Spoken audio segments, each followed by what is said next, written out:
ಕುರುಕ್ಷೇತ್ರವಾಗಿದ್ದ ನವವೃಂದಾವನ ಇಂದು ಧರ್ಮಕ್ಷೇತ್ರ. ನೂತನ ವರ್ಷದ ಜನವರಿ 3ರ ಹುಣ್ಣಿಮೆ ಮಾಧ್ವ ಸಮಾಜಕ್ಕೆ ಬೆಳದಿಂಗಳು. ಈ ದಿನ ಇತಿಹಾಸದಲ್ಲಿ ಕೇವಲ ಒಂದು ದಿನಾಂಕವಲ್ಲ, ಅದು ದಶಕಗಳ ಕಾನೂನು ಸಮರ ಮತ್ತು ಭಿನ್ನಾಭಿಪ್ರಾಯಗಳು ಅಂತ್ಯಗೊಂಡು ಏಕತೆಯ ಹೊಸ ಶಕೆಯ ಐತಿಹಾಸಿಕ ಕ್ಷಣ.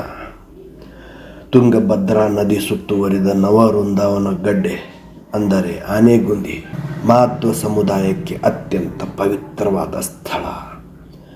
ದ್ವೈತ ಸಿದ್ಧಾಂತದ ಸ್ಥಾಪಕರಾದ ಶ್ರೀ ಮಧ್ವಾಚಾರ್ಯರ ನೇರ ಶಿಷ್ಯರಾದ ಶ್ರೀ ಪದ್ಮನಾಭ ತೀರ್ಥರಿಂದ ಪ್ರಾರಂಭಗೊಂಡು 9 ಶ್ರೇಷ್ಠ ಯತಿಗಳ ಸಾನ್ನಿಧ್ಯವಿದು.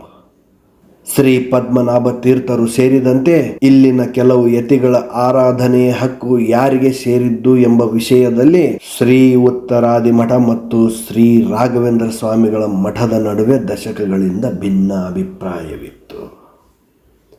ಕಳೆದ ಸುಮಾರು 30-40 ವರ್ಷಗಳಿಂದ ಈ ವಿವಾದವು ಕೇವಲ ಧಾರ್ಮಿಕ ಚೌಕಟ್ಟಿನಲ್ಲಿ ಉಳಿಯದೆ ನ್ಯಾಯಾಲಯದ ಮೆಟ್ಟಿಲೇರಿತ್ತು.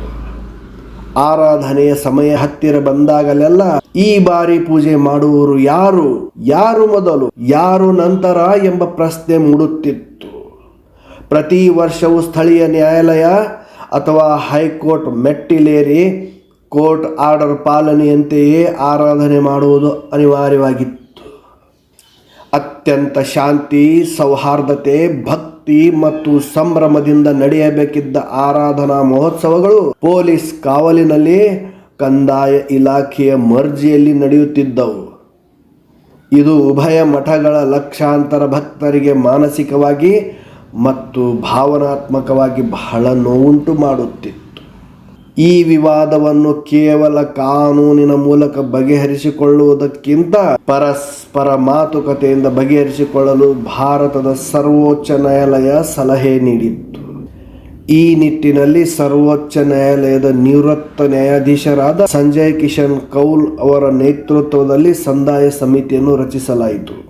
ಆದರೆ ಇಂದಿನ ಯಶಸ್ಸಿನ ಹಿಂದೆ ಇದ್ದದ್ದು ಉಭಯ ಶ್ರೀಪಾದಂಗಳವರ ಅಸಾಧಾರಣ ಸೌಹಾರ್ದ ಮತ್ತು ಸಾಮರಸ್ಯ ಮನೋಭಾವ. ಶ್ರೀ ಸುಬುಧೇಂದ್ರ ತೀರ್ಥ ಶ್ರೀಪಾದಂಗಳವರು ಮತ್ತು ಶ್ರೀ ಸತ್ಯಾತ್ಮ ತೀರ್ಥ ಶ್ರೀಪಾದಂಗಳವರು ಆಸ್ತಿಕ ಸಮಾಜದಲ್ಲಿ ಬಿರುಕು ಮೂಡಬಾರದು ಎಂಬ ವಿಶಾಲ ಮನೋಭಾವದಿಂದ ತಮ್ಮ ಮಠದ ಸಂಪ್ರದಾಯವನ್ನು ಉಳಿಸಿಕೊಳ್ಳುತ್ತಲೇ ಸಮಾಜದ ಹಿತದೃಷ್ಟಿಯಿಂದ ಹೊಂದಾಣಿಕೆಗೆ ಸಿದ್ಧರಾದರು, ಬದ್ಧರೂ ಆದರು. ಶ್ರೀ ರಘು ವಿಜಯ ತೀರ್ಥರು, ಶ್ರೀ ಕೂಡಲಿ ಆರ್ಯ ಅಕ್ಷೋಭ್ಯ ತೀರ್ಥರ ಮಠದ ಸ್ವಾಮಿಗಳು ಈ ಮಹತ್ವದ ಸಮಾಗಮಕ್ಕೆ ಸಾಕ್ಷಿಯಾದರು.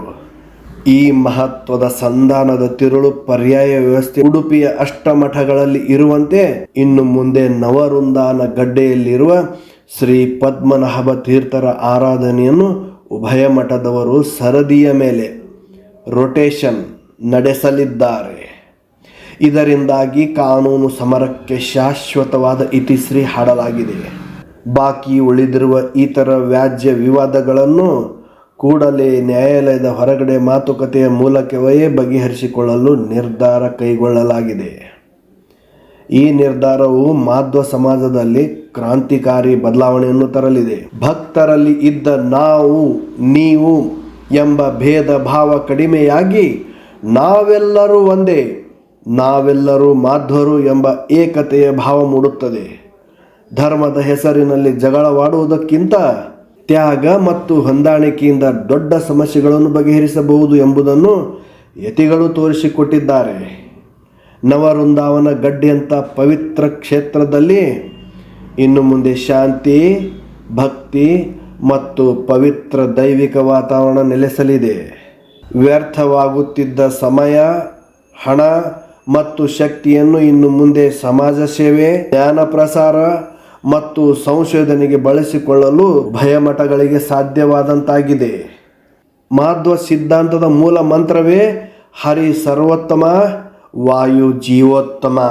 ಈ ಸಿದ್ಧಾಂತದ ಹಾದಿಯಲ್ಲಿ ನಡೆಯುವ ಮಠಗಳು ಇಂದು ತೋರಿದ ಒಗ್ಗಟ್ಟು ಇಡೀ ವಿಶ್ವದ ಆಧ್ಯಾತ್ಮಿಕ ಸಮುದಾಯಕ್ಕೆ ಮಾದರಿಯಾಗಿದೆ.